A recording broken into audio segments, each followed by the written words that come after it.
Thank you for joining us. I'm Anusha Roy. A man that worked at several elementary schools is now facing charges of sexual assault on a child. Arvada police arrested 30-year-old Justin Martinez Tuesday. This is following an investigation that started April 22nd. Police say Martinez worked primarily as a before and after care provider and occasionally as a substitute teacher in Jefferson County from 2011 to now. Court records show the alleged crimes happened between August of 2022 and August 2023. However, a spokesperson from Jeffco Public Schools says the alleged crimes did not happen at a school. Court records show that he is facing 2 charges, including sexual assault on a child victim under the age of 15. Anyone with more information is asked to call the number on your screen. A woman accused of stabbing a Boulder police officer last night is also now facing multiple charges. It happened at the Lucky's Market off of Broadway and Quincy Avenue. According to an arrest affidavit, an officer responding to a trespassing call had asked the woman to leave multiple times. That's when she grabbed a knife and stabbed the officer in the shoulder. The officer did go to the hospital and is expected to be okay. Police were later able to subdue the woman using non-lethal rounds. She's facing several charges, including first-degree assault on an officer and trespassing.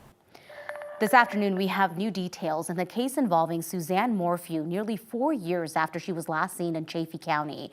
The tranquilizer drug that was found in her body would have caused her to feel drunk and appear wobbly or unstable. That's according to an affidavit citing a CPW veterinarian. Morphew's autopsy revealed that a combination of 3 drugs were found in her bones. Along with the effects of the tranquilizer, the affidavit says that she would have also had difficulty breathing while sedated and would sound like she was snoring. Barry Morphew admitted to handling tranquilizers on several occasions. He said that he would use them for his hunting business and then shoot them from inside his house. In a search of the property, this was 4 years ago, parts of the tranquilizer darts were found in parts of his home, but Barry denied shooting the gun. Just days before Barry was set to go to trial in 2022, all of the charges were dropped. He has denied any involvement in Suzanne's disappearance. This week, his attorneys argued that the autopsy results did not incriminate him. Today is marking 1 week since pro-Palestinian protesters started camping out on the Tivoli Quad at the Auraria campus. 9 News did reach out to the Auraria campus officials this morning. They say that there have been no disturbances and that there are no current plans to bring in police. This was after the beginning of the protest. We saw around 40 people arrested. Protesters say that they will not be leaving until their demands are met, a main one being that CU cut financial ties and other connections with Israel. Campus leaders have met with the protesters, but the stalemate between the two stands for now. Earlier today, it was chaos at UCLA in California, where police worked to clear encampments set up by protesters there. Officers in riot gear moved barricades. They were setting off flashbangs. More than 100 people were arrested. Classes there have also been moved online for today and tomorrow. Employees have also been told to work remotely. In the nation's capital, President Biden took a moment to address the ongoing protests, saying that he supports freedom of speech, but it's, quote, not the right to cause chaos. He also condemned any acts of anti-Semitism, saying that there is no place in the U.S. for any form of discrimination. Vandalism, trespassing, breaking windows, shutting down campuses, forcing the cancellation of classes and graduations. None of this is a peaceful protest. There is no place for hate speech or violence of any kind, whether it's anti-Semitism, Islamophobia, or discrimination against Arab Americans or Palestinian Americans. It's simply wrong. There's no place for racism in America. When asked if the protests would cause him to reconsider his policies, the president did reply no. According to an NBC News tally, there have been around 1,900 arrests from at least 60 college protests happening across the country. There is a unique way that drivers at RTD are now being trained. 9 News reporter Brianna Fernandez is giving us a behind-the-scenes look at how this should be keeping drivers and passengers safe. I got a chance to check out that training facility, and let me tell you, it's not easy. It may look easy because it looks like a video game with the city's layout and then all the light rail routes, but once you step inside that room, it's a different ballgame. Take a look at your screen. This is what that training facility looks like for RTD. So there's 2 rooms that allow new drivers as well as those who have been with RTD for years to get additional training if they need it. So when you step into those rooms, it's an exact replica of the light rail cab. It has every button, switch, clutch, pedal, and a massive screen. It even shows you the speed that you're going. Instructors are able to see every move that these drivers in training are making and allows them to catch mistakes as well before they go out.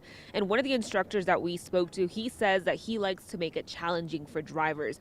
He creates scenarios that drivers can prepare for in real life. So that includes bad weather, pedestrian or objects on or near tracks, as well as work zones. We try to set it up so you can be out there. So all the scenarios that we do are what they're going to do when they operate. Now you can mess up and nothing will happen.